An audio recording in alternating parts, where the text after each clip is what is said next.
Everybody, is Steph from the Hot Moon Podcast. So, we have another black coach getting fired, and that's Antonio Pierce of the Las Vegas Raiders. Earlier this week, the Patriots got rid of Jerod Mayo. Okay, so bam, we got two black coaches who were recently hired and then gone. I was surprised Raheem Morris wasn't on that list as well.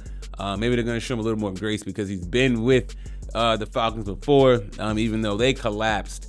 But it seemed like they have a quarterback of the future, Mike Penix, so he'll probably get one more year to get another crack at it before he gets the hot seat. But the reason I mentioned black coaches is because it's not about us not getting opportunities. I mean, black coaches, they do get opportunities, but the leash is very short compared to other counterparts. Okay, I'm not saying that white coaches don't get fired as fast because they can as well. But sometimes it seems like we're on the hot seat a little quicker than normal. Okay. And Fox Sports analyst Jordan Schultz brought up a very, very good point. I mean, it's something I've always thought about too, because look, the NFL wanted to throw us a bone in terms of for inclusion, like black coaches getting a chance.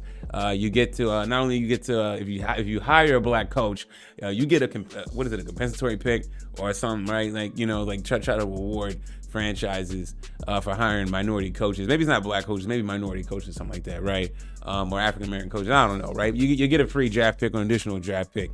But he brought up a good point though, man, because I think the Rooney Rule is an absolute joke. Honestly, I'm of the mindset of just getting rid of it.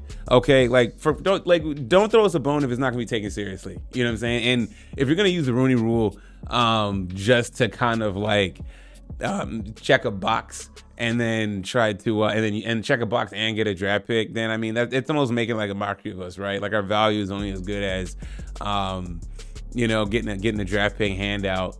And then you can, after that, you're free to do away with us as you please. Now, obviously though, but to be fair, I think that the coaches haven't performed though as well. Okay, you can make the case that the coaches haven't been given the best opportunities to perform. I can definitely make that argument.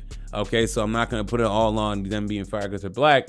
But there's also a lot of the crappy jobs minorities tend to get. Okay, it's very rare that a minority head coach can come into a situation where number one, with the franchise has stability. Okay, and then there's already a quarterback in place that's already a franchise quarterback or a quarterback that they've drafted that they know has promise that can develop. A very, very rare situation for us to all that happen. Okay, so yeah.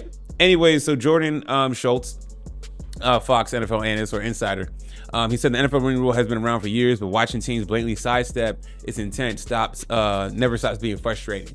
Okay, the Patriots checked the box by interviewing Byron Leftwich and Pep Hamilton, high quality coaches, but clearly not the front runners for the job. Everyone knows it. Now, with that formality out the way, they're free to move forward and hire Mike Vrabel as soon as Thursday. At least pretend it's more than a technicality. This just isn't about compliance. It's about respect to the candidates, to the process, to the league itself. It shouldn't be this way. He's right. Okay, and it's like, I'm glad someone like him can say something like this, because you don't have a lot of. And look, man, this, I don't really talk about race too much on my channel, okay? But when I feel it's applicable, and it's not about being woke or asking for additional handouts or poor black folks, No, I don't do that here, okay? But you call a spade, okay? It's a mockery. I don't care if there was any other demographic where there was a rule for and people were circumventing. It's wrong, okay? And like I said earlier, I literally said, I understand the spirit of the Rooney Rule, okay?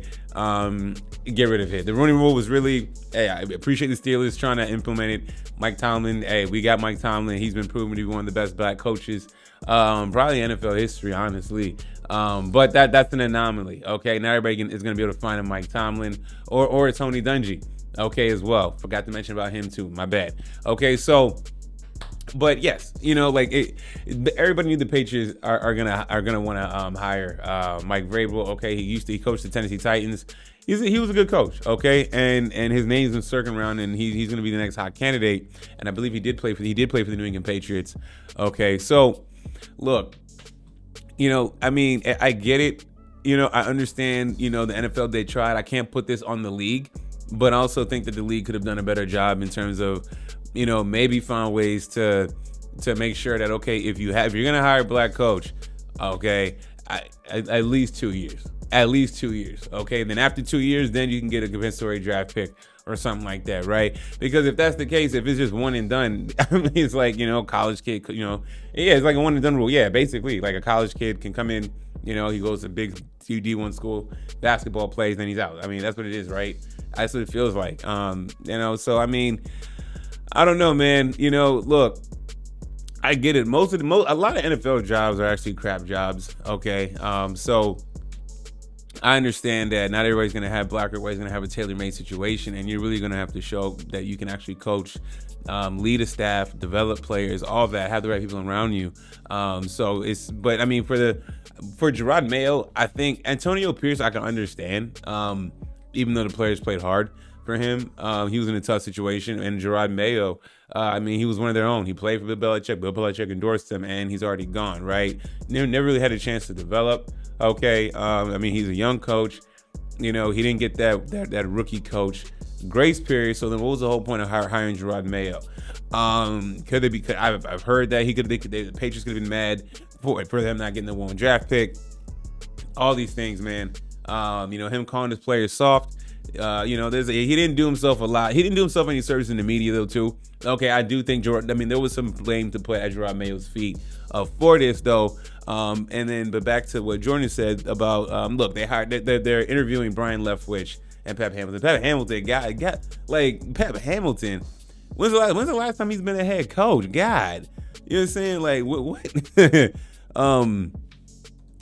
And also too was funny too, Miami, right? Look, Pep Hamilton, dude. Bruh, when the last time he was a head coach, he hasn't ever been a head coach. He's been a coordinator. Okay, he's been with Houston since 2022.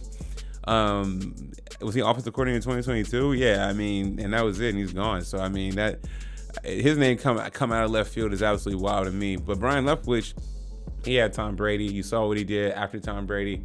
Couldn't do much. Okay, so there's that situation. So anyways, though, man, I thought it was an interesting take, or at least for Jordan Schultz to call this out. And I think it needs to be over and done with. Honestly, the Rooney Rule, I understand it, but if it was designed to give minorities a fair shot and at getting the job, that's not the case. Okay, if it gets hired, if you get hired, you got to be all world. You got to damn near make the playoffs your first year, regardless of whatever crap they surround you with. You know what I'm saying? Look, was it? Is it Kevin Stefanski for Cleveland? Right? The season's been bad. It's not his fault. But if there was a black coach in his position, would he get grace for that? You know what I'm saying? So we'll find out, man. Thanks for watching. Please like, subscribe. I'm out.